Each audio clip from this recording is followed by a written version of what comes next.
ya tener una visión, ¿no? Más, pues un poco más acercada a lo que son ciertas áreas, ¿no? Bueno, ¿podría compartir con nosotros cuál es el proyecto más complicado en el que ha participado y alguna anécdota que lo haga recordar ese proyecto en específico? Pues, fíjate, en temas de complejidad es complicado saberlo. Yo creo que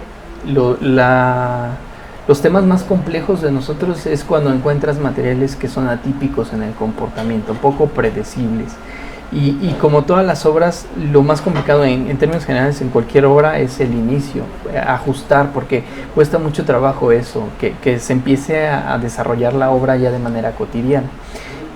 Lo más complicado en cuanto a obras, yo creo que en nuestra experiencia tiene que ver con los temas de volúmenes. Es decir, las obras más complicadas que nos ha tocado participar ha sido porque el trabajo, la cantidad de muestras que se hacen es demasiada. Entonces, cuando eso pasa, se empieza a complicar por muchas situaciones, porque hay mucha presión de parte de los clientes, porque todo el mundo, cuando está en ejecución la obra, pues todo el mundo tiene que cobrar, ¿no? Para poder seguir operando. Y para poder cobrar, una parte fundamental de los soportes de cobro de cualquier obra es el tema de la calidad. Y entonces cuando la cantidad de pruebas supera la capacidad que tú tienes, es bien complicado, porque el área que tenemos o el área que desarrollamos es un área específica. Entonces no es como que háblale a cualquier ingeniero que venga y nos ayude, porque a veces pues no es ayuda porque no tienen la formación, porque es supervisar a alguien que va a hacer algo y terminas diciendo, pues si tengo que enseñarle primero y luego supervisarlo, pues no me va a dar el tiempo, mejor veo cómo lo resuelvo yo, ¿no? Entonces, creo que lo más complicado en temas de desarrollo del laboratorio, de las pruebas y demás, es por la cuestión del volumen.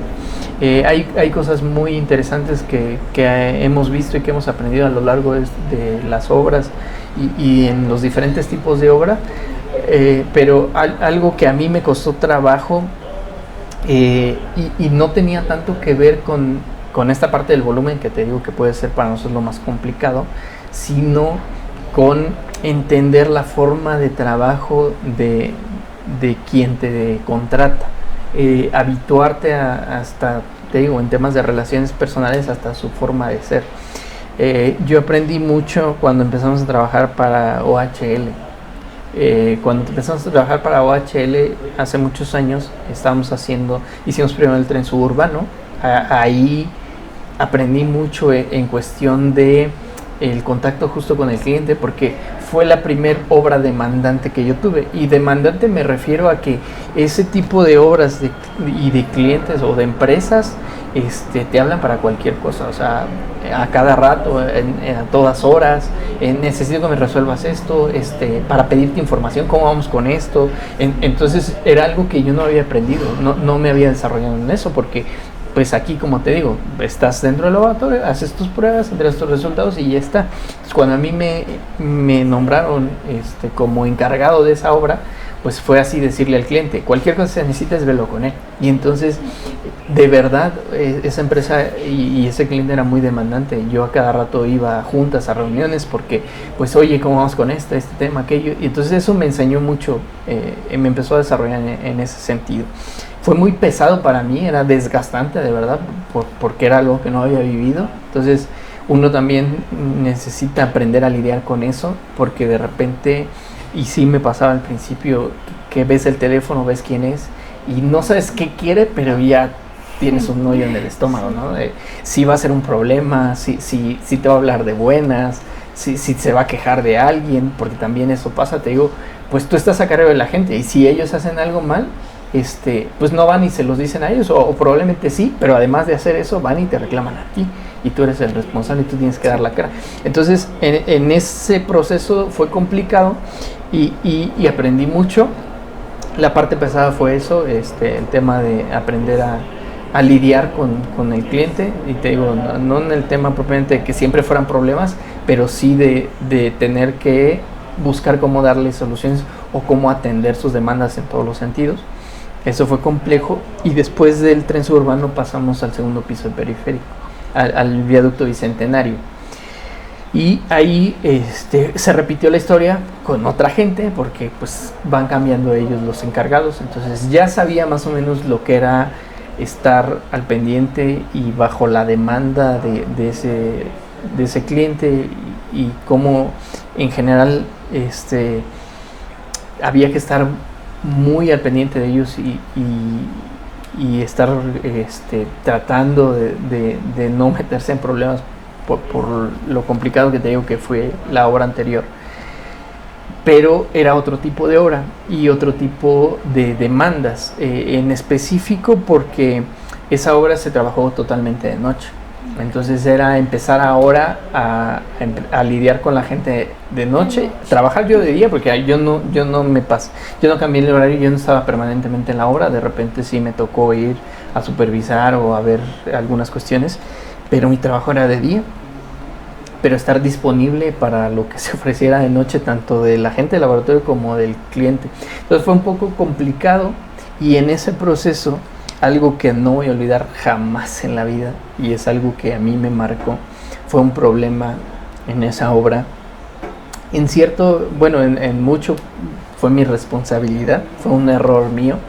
El tema era que, te digo, empezaron a trabajar de noche, y esa obra, lo más complicado de esa obra y algo que nos enseñó fue que todas las cosas eran de un día para otro. O sea, todos los procesos eran de un día para otro. La obra avanzaba impresionantemente en el tiempo. O sea, de un día a otro había que el avance era demasiado. Como la obra se hizo con puros prefabricados, muchos prefabricados ya estaban listos, ya los tenían en la planta. Entonces todos los días era la parte de la cimentación y la columna que iba a soportar las traves ya estaba prefabricada y en una sola pieza. Entonces empezó la obra, empezamos con la parte de la cimentación en las pilas, y pues de cierto modo ahí sí el problema fue el volumen y eso. Pero una vez que ya estuvo la parte de las pilas, o que ya había avanzado con un buen tramo, empezó la parte de los montajes. Los montajes es las piezas prefabricadas, traerlas y acomodarlas ya en el sitio. Y eso se vuelve complicado porque estás hablando de periférico, porque estás hablando para montar, cierran totalmente periférico, pero el cierre es a las 11 de la mañana y sí o sí tienes que abrir a las 5 de la mañana, a las 11 de la noche, y tienes que abrir sí o sí a las 5 de la mañana del día siguiente. Entonces tú solo tienes ese intervalo para hacer todo lo que quieras en la obra. Entonces todo se prevé, se traen los elementos, se montan, y además pues tú estás esperando que esto funcione como un engranaje. Es decir, tú montas hoy, y hoy en la parte de la cimentación, la zapata para conectarla con las pilas traía unos huecos, y así se llamaba, colado de huecos. Era lo que encajaba perfectamente con las pilas, lo montaban y lo colaban con concreto a 24 horas regularmente, porque al día siguiente ya venía en camino la pieza que iba a colocarse arriba. Entonces nosotros teníamos que estar muy al pendiente de que tomáramos las muestras, obviamente, de esos colados, pero que antes de que iniciara el turno siguiente, o apenas al inicio, más o menos coincidiendo con las 24 horas del colado, tú le avisaras el resultado a ellos para ver los procesos siguientes. Entonces apenas estábamos aprendiendo eso, yo personalmente no había trabajado en ese tipo de obra, no sabía que el proceso era así tan apresurado. Sí, tan apresurado. Y entonces sí me dijeron, vamos a colar y necesitamos el resultado a 24 horas. Ah, ok, está bien. Entonces colaron un día, se ensayó, y pues regularmente te digo, cuando una obra ya va en proceso, cuando ya está trabajando, ya no hay tanto problema, pero siempre los inicios son bien complicados. Entonces justo eso pasó. Era el primer colado, o de los primeros colados, no sé, no, creo que no fue el primero, pero sí fue de los primeros, y justo coincidió con que ese proceso se implicaba que 24 horas después de que se había montado la pieza venía encima la otra, porque en algunos casos no pasaba, en algunos casos colaban y montaban la pieza, y días o semanas después iba a venir la otra. Esa en específico sí estaba montada un día, y la pieza de arriba, la trave, venía al día siguiente. Entonces me dicen, vamos a colar a 24 horas, necesitamos que nos des el resultado. te digo que ya habían pasado algunos colados, otras veces ya habían colado y yo les daba el resultado, les mandaba mensaje o les hacía una llamada y me decían, sí, está bien, gracias, y se acababa el tema. Entonces ese día el concreto no cumplió, te pedían el 80% de la resistencia para que pudieran montar la otra pieza. Entonces el concreto no cumple. Yo hablo a la encargada de calidad de OHL y para reportarle el resultado. No me contestó, le hice 3 llamadas, no contestó. Le hablé al encargado de nosotros en la obra, le dije, pues ya le hablé y no me contesta. Si te llama o si te preguntan, pues le das el resultado. Y pues yo ya había cumplido. Y de repente me llaman y me dice, te quiero ver mañana en la oficina a las 2 de la tarde. Y fue lo que me dijeron, y por favor ven con tu jefe. Entonces ya investigando con la gente que está en la obra, le digo, oye, ¿qué pasó? Porque me citaron.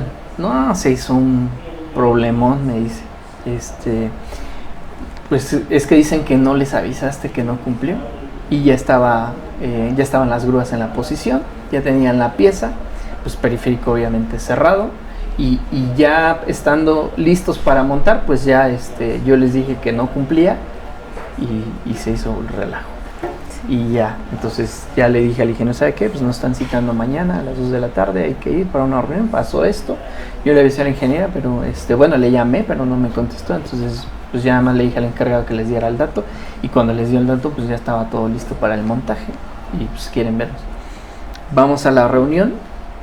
No me dejaron explicar nada, bueno, al final sí, pero inicialmente llegamos y lo primero que hicieron fue meterme una regañada de aquellos. Yo tenía como 26, 27 años más o menos, pues tenía poca experiencia y además estaba pues joven, sí. y la verdad sí me sentí muy mal, o sea, no, después de la yo le reportaba a una responsable de calidad de un tramo. Además de ella estaba un gerente de calidad de toda la obra. Y sobre ellos, pues obviamente están los intendentes y superintendentes. Bueno, me mandaron a llamar, estaba la ingeniera gerente de calidad de toda la obra, la responsable de ese tramo, y el que nos mandó a llamar fue el superintendente, o sea, la máxima autoridad de la obra. Sí. Y además era español. Y me acuerdo perfectamente de su nombre, Julio Esteban. Sí, se me va a olvidar. Sí, son cosas que no se te olvidan. Entonces me puso una regañada, dijo muchas cosas, muy enojado, y obviamente así como cuando te regañan en tu casa que no se controlan del coraje, me regañó y me dijo, no entiendes, no sabes lo que pasa, no sabes lo que implica ni lo que implicó tu irresponsabilidad. Y me dice, para que te des una idea, nosotros perdimos millones de pesos. Entonces imagínate, yo de 26, 27 años, sí, claro, oyendo esas cosas, me sentía fatal. Y además el miedo, porque yo no sabía en qué iba a parar eso. Yo dije, pues si quiere que paguemos eso, pues ya se acabó hasta el laboratorio. Entonces ya me encargué de destruir el laboratorio. O sea, te empiezas a imaginar un montón de cosas. Sí. Y ya me dijo, mira, para que nosotros montemos esta pieza, nosotros preparamos todo. Y nosotros tenemos que prepararlo sí o sí, cumpla o no cumpla. Pero en el momento que nosotros recibimos el aviso, no solo está todo preparado, ya movilizamos las grúas, ya las grúas están en posición. Y eso, si tú me avisas a tiempo, yo no muevo las grúas, yo no las pongo en posición. Y eso implica para mí un costo, yo les tengo que pagar a ellos. Les tuve que pagar a los de tránsito porque vinieran y acordonaran, y las indicaciones, y el personal de seguridad. O sea, toda la obra se moviliza para esta maniobra. Si tú me dices que no cumplo y que no lo voy a hacer, yo dispongo de todos y los pongo en otra área y sigo avanzando en la obra. Pero yo ya los tenía todos ahí, y que a la mera hora tú me digas, ¿sabes qué? No se puede. Pues para mí implica una pérdida, y una pérdida millonaria, y me dio una cantidad, así como nos costó 4 o 5 millones de pesos. Tú vuelves a cometer otro error de este tamaño y te vas a ser responsable de ese cargo. Y entonces, la verdad, a mí me costó mucho trabajo contestar algo, decir algo. Yo me limité a decir, pues sí, fue mi error, Yo traté de llamarla a la ingeniera y no me contestó. Digo, al final, pues como uno no entiende muchas cosas, o yo en ese momento no entendía la importancia, la magnitud, no lo había aprendido. Sí, no dimensionas. Pues tú dices, yo ya hice lo mío y me lavo las manos, y pues para nada es así. Sí, ahí no termina. Sí, no termina tu responsabilidad. O sea, él me dijo, pues debiste haber seguido insistiendo o ver cómo lo comunicabas o alguien más, no sé, pero esto no puede volver a pasar. Y sí, o sea, yo me sentía fatal. La verdad, yo le agradezco mucho al ingeniero Castel, porque yo fui con él a la reunión y él pues fue bastante comprensivo en ese sentido, en mi experiencia, en mi juventud, etcétera. Y me dijo, bueno, pues pues nada más hay que estar al pendiente, avísanos a nosotros, ya vemos qué hacer, o si necesitas que alguien más te eche la mano o cualquier cosa, pues ya vemos. Pero sí fue algo que marcó mi vida y que me enseñó a la mala el tema de la responsabilidad y de lo que implica estar al pendiente de ciertas cosas, ¿no? Porque te digo, pues uno a veces no entiende la magnitud de una obra, porque tú ves lo que tú desarrollas y tú dices, pues lo que yo hago es muy sencillo, y pues a lo mejor a veces hasta menospreciamos, no le damos importancia. Pues para la obra, ¿esto qué es? Pues es sacar cilindros y dar resultados y ya. Y no, o sea, sí hay cosas que tienen un impacto. Implica muchas cosas. Sí, exactamente. Sí. Bueno. ¿Cómo se ve en los próximos años en términos de su carrera y sus metas profesionales? Híjole, es un tema complicado, o sea, es una pregunta difícil de responder en el sentido de si tiene, a veces muchas cosas tienen que ver con lo que tú quisieras y otro con las posibilidades que tienes, ¿no? Yo creo que lo que aspiro, lo que a mí me gustaría es desarrollarme un poco más en otras áreas que no he desarrollado, específicamente en el tema de la parte de los suelos, de la mecánica de suelos. Es algo que ya hacemos, es algo en lo que yo me he involucrado y justo empezamos a hacerlo a partir de que a mí me dieron la oportunidad de estudiar la maestría. Entonces, cuando yo estudié la maestría, a mí eso me cambió la vida, me cambió la visión de muchas cosas, te abre la mente a ver cosas que no ves, a entender cosas que no entiendes. Y en mí nació ahora la inquietud de empezar a desarrollarme en esa área, justo por la necesidad o el gusto por aprender otras cosas que son útiles, que sirven, y además que también creo que son un buen campo de negocio para el laboratorio. Entonces yo espero a futuro tener la oportunidad de desarrollarme un poco más en esa área, en el tema de la parte de laboratorio, pero también en el tema de la parte de proyecto, de poder hacer ciertas evaluaciones. Si bien no creo que podamos desarrollar el laboratorio a nivel de poder ser propiamente desarrolladores de proyecto, proyectistas como tal en el área de geotecnia, sí creo que podemos empezar a desarrollar proyectos pequeños, sencillos, cosas básicas de la ingeniería geotécnica, pero que sí son fundamentales y que nos pueden ayudar a crecer como laboratorio. Pero te digo, a mí en lo personal me gustaría crecer en esa área, desarrollarme en esa área, porque algo también que he aprendido en este tiempo y en el laboratorio es la experiencia es todo. O sea, la experiencia es la que te enseña. Y mientras yo no pueda desarrollarme en eso y ejercitarme en eso, pues voy a seguir muy vacío en cuanto a mis habilidades y en cuanto a lo que yo puedo aportar, tanto aquí como a los clientes en esa parte de la mecánica de suelos. Y eso creo que es lo que más me gustaría, y eso es lo que quisiera desarrollarme a futuro. Y en términos de lo que ya hacemos y lo que seguimos manejando, pues creo que siempre hay oportunidad de aprender por la posibilidad que te comentaba hace rato de participar en distintos tipos de obras. Entonces siempre hay algo que aprender y siempre hay algo en lo que puedes crecer y que te puede ayudar y formar para aplicarlo en otras áreas de lo que ya haces de manera cotidiana. Bueno. Para aquellos que están comenzando en la ingeniería civil o en campos relacionados, ¿qué consejos les daría basados en su propia experiencia? Yo creo que a mí lo que me ayudó en realidad fueron las ganas de aprender. Encontrar lo que te gusta, lo que te apasiona y enfocarte en eso. O sea, creo que sí hay lugares en los que no te permiten crecer en lo que tú quieres, porque siempre está el tema de priorizar priorizar lo que la empresa como tal quiere y lo que desarrolla. Entonces, las empresas en términos generales no se desarrollan en función de tus gustos o de tus necesidades como persona, sino los enfoques que ellos tienen, los propósitos que ellos tienen y lo que se han planteado como objetivo.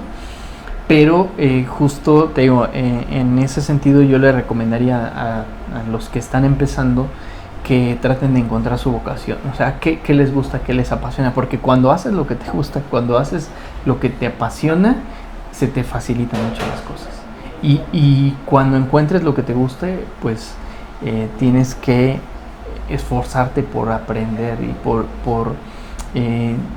sí, te digo, como te decía hace rato, la experiencia es todo. Entonces, ejercitarte en lo que quieres hacer, ejercitarte en lo que quieres desarrollarte y tener siempre la mente abierta para entender que uno no lo sabe todo y que jamás en la vida vas a alcanzar un nivel de conocimiento como para que no tengas necesidad de documentarte, ya sea de literatura o de gente que ya conoce el tema, ¿no? O sea, porque sí me he encontrado mucho, desgraciadamente, con personas que creen que lo que saben o lo que han aprendido es suficiente y se conforman con eso y con eso creen que ya pueden resolver casi todo, ¿no? Sí. Y desarrollarse profesionalmente de manera adecuada. Y puede ser que en términos generales puedan desarrollar cierta actividad y funcionar en cierto puesto, pero conformarse con eso se me hace muy pobre, se me hace como que pues en una palabra mediocre, aunque suene fuerte, pues se me hace cómodo, ¿no? O sea, propiamente es eso, uno se acomoda, sí, dice pues ya no aquí estoy bien, zona de confort, ¿no? Pues sí. ya sé qué tengo que hacer, lo hago y no voy más allá. Entonces siempre tener hambre de aprender, siempre tener la necesidad de prepararse, creo que es fundamental y creo que es lo que necesitamos. Aparte, en muchos ámbitos, pero en el ámbito de la ingeniería necesitamos gente que tenga hambre por hacer bien las cosas, por desarrollarlo de mejor manera, por encontrar nuevas formas, porque estamos muy habituados, muy casados a hacer las cosas siempre de una misma manera y creo que sí es fundamental también encontrar nuevos caminos y además pues lo hemos visto en términos de ingeniería, muchos de las cosas que hacemos son cosas que se crearon o que alguien desarrolló hace 100 años y lo seguimos haciendo de la misma manera y no hemos encontrado una forma nueva, diferente de hacer ciertas evaluaciones.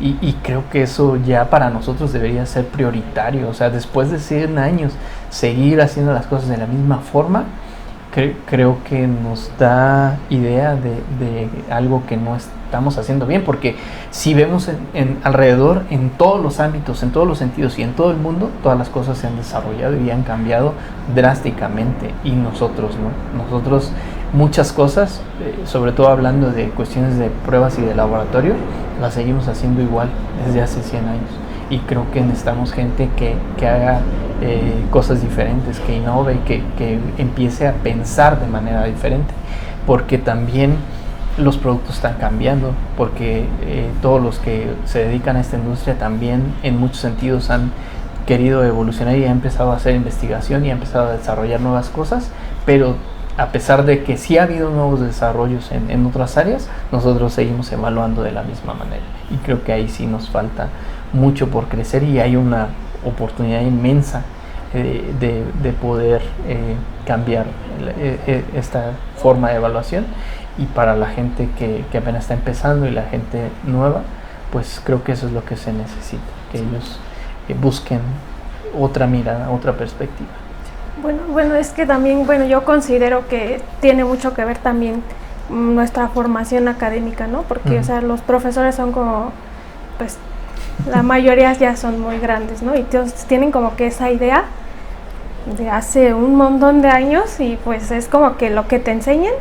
O sea, yo considero también que pues deberían de dar como más oportunidad, ¿no? A nuevos profesores con nuevas ideas para que pues también las nuevas generaciones como que empiecen ya con ese chip de pues hay que innovar, ¿no? Eso ya está muy pasado, ya hay mucha tecnología que podemos pues involucrar, ¿no? Sí, y además hablando de justo del tema de la educación y de quienes enseñan, creo que todavía nos hace falta mucho avanzar también en el tema de debería ser más común cada vez que quienes enseñan se desarrollen también profesionalmente, porque sí, como te decía, la experiencia para mí es todo, y cuando tú no te desarrollas profesionalmente dejas de ver muchas cosas y dejas de aprender muchas cosas. O sea, los libros enseñan muchísimo, y yo estoy seguro que todos los que se dedican a la investigación y todos los que se dedican de tiempo completo a eso y a la docencia, pues sí pueden aprender nuevas cosas por todo lo que ellos en temas de teóricos, en temas de documentos, de investigaciones y eso, están, digamos, más al día. Pero creo que la parte profesional también es un gran pilar en el tema de la enseñanza. Entonces, creo que deberían buscar eso también. En específico, por decir, en el Instituto de Ingeniería, creo que ayuda mucho eso. Muchos de los investigadores también se encargan en proyectos fuera y eso creo que ha ayudado mucho. Pero en tema de formación a nivel licenciatura, creo que eso no pasa. Ha pasado, los institutos de ingeniería forman ya en maestría, doctorado, postdoctorado y demás, pero en licenciatura son pocos los que intervienen y creo que ahí hace falta involucrarse un poco más, involucrar a gente del desarrollo profesional que lo lleve a las aulas, porque sí les da otra visión a los alumnos y creo que sí de repente estamos también muy atrasados en ese tema y en ese sentido. Bueno, ¿qué les dice a sus alumnos para motivarlos o despertar en ellos el deseo de aprender? Yo siempre los invito a que se pregunten las cosas, a que, o sea, siempre procuro en mis clases, te digo, enseñar a través de ejemplos, a través de imágenes, de videos, de cosas que han pasado o que vemos, y que empiecen a cuestionarse qué, por qué, y sobre todo que se enfoquen en qué de lo que están viendo les llama la atención, porque por ahí empezamos. O sea, si puedes tú no conocer de qué se trata el tema, puedes tú no conocer qué está pasando, pero si tú empiezas por decir o identificar algo que te llame la atención y empiezas a cuestionarte qué está pasando o por qué, y aunque no tengas una idea, pues como empezar a simplemente a pensar qué puede ser y cuáles pueden ser las causas y las soluciones, creo que eso es fundamental y eso es algo que ayuda a querer conocer más, a querer prepararse más y a querer aprender simplemente. A mí algo, cuando yo estaba joven, que te digo que empecé a hacerme cargo de ciertas obras, algo que me preocupaba mucho era que me llamaran para decir, tenemos este problema, ¿tú qué piensas y qué podemos hacer? Porque no me sentía capacitado para eso, porque eran cosas que en muchas ocasiones yo no me había preguntado, yo ni siquiera lo había visto, o sea, ni siquiera me había enfrentado a eso. Entonces era una preocupación constante que me buscaran para eso, porque yo sabía que no iba a poder ayudar mucho, o sea, que me iba a sentir limitado para poder, y de hecho fue algo que me llevó a hacer la maestría, que aún después de mucho tiempo, porque cuando yo empecé a hacer la maestría yo tenía 13 años ya aquí, ya había trabajado 13 años, ya tenía algo de experiencia, pero aún así me sentía limitado en muchas cosas, en cosas que no entendía y que no tenía respuesta, y ahí fue donde yo me di cuenta que uno de los motivos por los cuales estudié la maestría fue también por eso, porque yo sentía que me faltaba preparación. Y te digo, la maestría me cambió la vida en ese sentido, porque sí me abrió un nuevo panorama, pero sí es fundamental preguntarse qué está pasando, por qué, y tener simplemente curiosidad por muchas cosas, o encontrar más bien específicamente qué es lo que te gusta, qué es lo que puedes hacer y empezar a involucrarte en eso, ¿no? O sea, creo que eso es fundamental, preguntarse, cuestionarse y empezar a imaginar, porque muchas veces yo les digo a mis alumnos, es que muchas cosas son de sentido común, entonces ayuda mucho a empezar a pensar, porque el sentido común te dice muchas cosas. Claro, no se puede aplicar el sentido común cuando no conoces nada absolutamente, pero justo es combinar las dos cosas. Empiezas a pensar, empiezas a idear, te empiezas a documentar y entonces eso te ayuda a entender ciertas cosas y entonces ya poder aplicar el sentido común a lo que estás viendo. Y a veces ahí está la respuesta, simplemente en el sentido común de algo que entiendes y que puedes ver de manera general. Bueno, ya para finalizar, tenemos una pequeña sección que nos permite conocer la parte humana de nuestros invitados fuera del ámbito profesional. Bueno, la primera pregunta es, ¿cuáles son sus pasatiempos o actividades favoritas? Siempre me ha gustado mucho el fútbol de toda la vida, es algo que siempre he disfrutado, es de las pocas cosas que yo tenía posibilidad de hacer cuando estaba chico y siempre he procurado estar al pendiente del fútbol. Entonces me gusta mucho ver fútbol y me gusta jugar fútbol. Hasta hace unos años lo hacía de manera regular, cada semana estaba en un equipo y eso. Lo dejé un tiempo, ahorita estoy tratando otra vez de retomarlo, aunque la verdad es que cada vez es más difícil porque cuesta trabajo ponerse en forma, tan solo ya correr ya es complicado sí. De repente, pero es algo que siempre he disfrutado y siempre me ha gustado. Entonces algo de lo que más me gusta es el fútbol. ¿A qué equipo le va? Al América. Uy, sí, ya me aunque ya no me les guste. Bueno, ¿cuál es su mayor fuente de inspiración en la vida, ya sea dentro o fuera del campo profesional? Dios, definitivamente.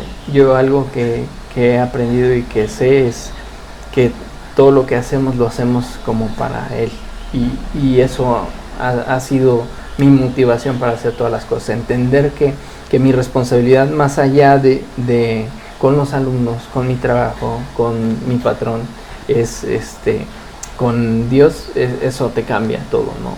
Entonces ya no haces las cosas porque alguien se lo merezca o porque merezcan tu trabajo o porque busques su reconocimiento, no, sino lo haces porque hay algo más allá de eso y yo creo que en realidad Dios es el que ve todo lo que hacemos y pues Él merece todo lo que yo pueda hacer.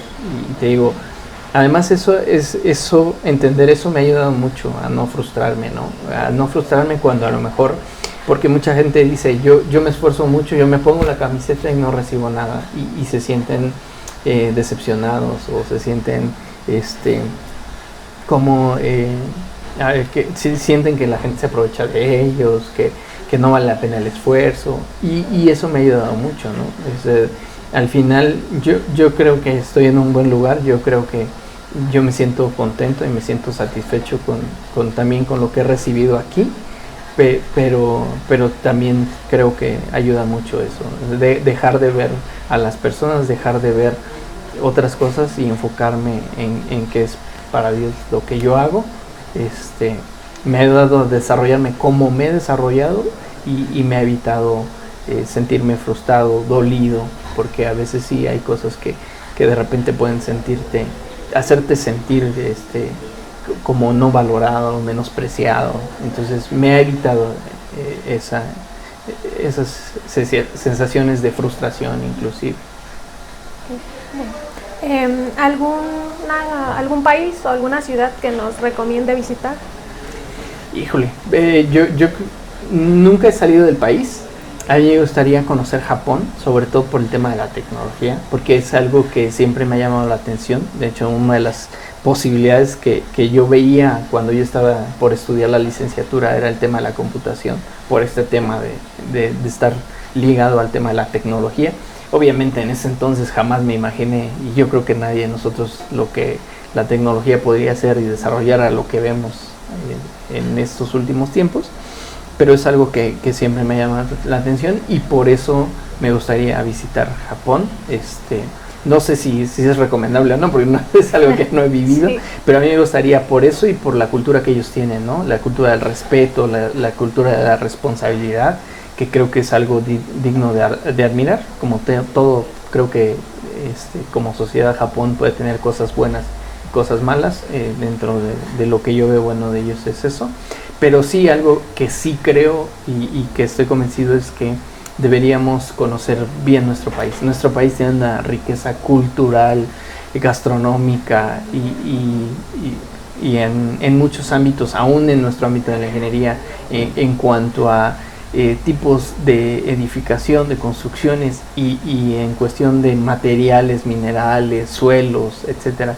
La riqueza que tiene nuestro país creo que es invaluable y creo que muchas veces la menospreciamos. Entonces yo sí creo que deberíamos conocer el país, por conocer los lugares sí, pero porque también cada uno de nosotros pongamos nuestros ojos en la visión que tenemos como profesionales, en lo que hay en nuestro país y en la riqueza que tiene en todos los sentidos. ¿Algún lugar en Puebla que nos recomiende conocer? ¿Algún lugar en Puebla? Sí, se puede. Pues fíjate que yo de Puebla, yo siento que durante el tiempo que viví en Puebla lo menosprecié mucho. ¿Por qué? Porque yo estaba enamorado de la Ciudad de México. Porque nací en la Ciudad de México, viví los primeros años de mi vida en la Ciudad de México y después fui obligado a irme a Puebla. Entonces para mí el cambio, a pesar de estar muy chico, porque yo me fui de la Ciudad de México a los 7 años, para mí sí fue como un cambio drástico y yo menospreciaba mucho a Puebla porque también es cierto que en esa época no había mucho que hacer ni mucho que ver y muchas cosas estaban descuidadas. Ahora creo que Puebla ha crecido mucho en cuanto a la riqueza cultural que siempre ha tenido, ahora la han explotado en cuestión turística. Entonces hay lugares que son muy bonitos que antes estaban muy descuidados, como la parte de los fuertes de Loreto y Guadalupe, que es la zona donde se dio la batalla de Puebla con los franceses.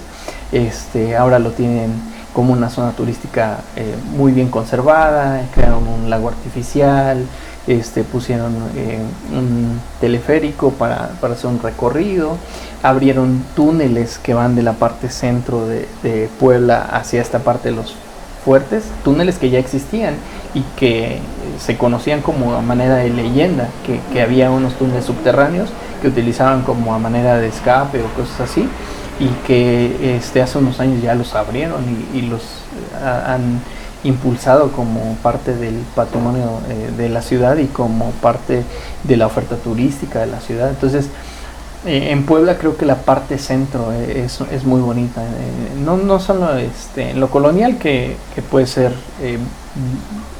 atractivo ver edificios con ese tipo de edificaciones y demás, sino te digo con la conexión que hicieron hacia esta parte que tiene que ver además con la historia de Puebla y de México, que es algo fundamental e importante y está muy, muy bonito. Otra parte curiosa y creo que vale la pena visitar es el Cuexcomate, que es el volcán más pequeño del mundo. Es un lugar chiquito, no hay demasiado que ver, pero sí se me hace que es importante conocer o impresionante ver cómo una estructura de un volcán a manera de maqueta real yo le llamaría. Entonces la verdad es que es muy bonito, o sea, porque sí está chiquito, puedes entrar al cráter, entonces creo que ir a un volcán propiamente y entrar al cráter a veces es complicado. Está el Nevado de Toluca, que por cierto ya ahora está hasta gentrificado y se vuelve complicado y además es pesado, pero justo ver eso como en miniatura, como te digo, si fuera una maqueta, está muy padre. Entonces sí hay lugares que ver. Yo pensaría o les recomendaría conocer la ciudad como tal, la ciudad de Puebla, que tiene sus atractivos. Por ahí hay un parque público que está abierto, es gratuito, que se llama el Parque de los Gigantes, el Paseo de los Gigantes, que ahora lo que hicieron fue poner edificios históricos, monumentos y cosas como el Monumento a la Revolución, el Ángel de la Independencia, creo que está el obelisco que está en Estados Unidos y el monumento a Franklin, creo, no me acuerdo cómo se llama, pero donde está Franklin sentado en unas columnas, todo eso en miniatura, el Coliseo Romano y muchas te digo, edificios históricos de todo el mundo están en ese lugar y también es bonito. Entonces, y además la gastronomía de Puebla es muy buena también. Las semitas, sí. Los chiles en nogada, el mole, los tacos árabes también. Sí. Bueno, ya por último, ¿cuál es su lugar favorito para relajarse o desconectarse del trabajo y por qué? Mi lugar favorito para relajarme es mi casa. O sea, así, yo creo que después de cierto tiempo, a cierta edad, uno entiende que que lo mejor y lo que más puedes disfrutar es un lugar en paz. Y un lugar en paz para mí es mi casa. Entonces, estar en mi casa, estar en paz, eso creo que a mí por lo menos me reanima, me renueva en cierto modo. En cuanto a cuando uno puede estar cansado, estresado, desanimado, para mí mi casa es un lugar que disfruto y sobre todo por eso, porque creo que es un lugar en el que puedo permanecer en paz y la paz me trae mucho confort. Con esto finalizamos esta entrevista. Agradecemos mucho su participación y por compartir su conocimiento y su experiencia. Ha sido un placer tenerlo aquí. Le agradecemos mucho. No, muchas gracias. Gracias por la invitación.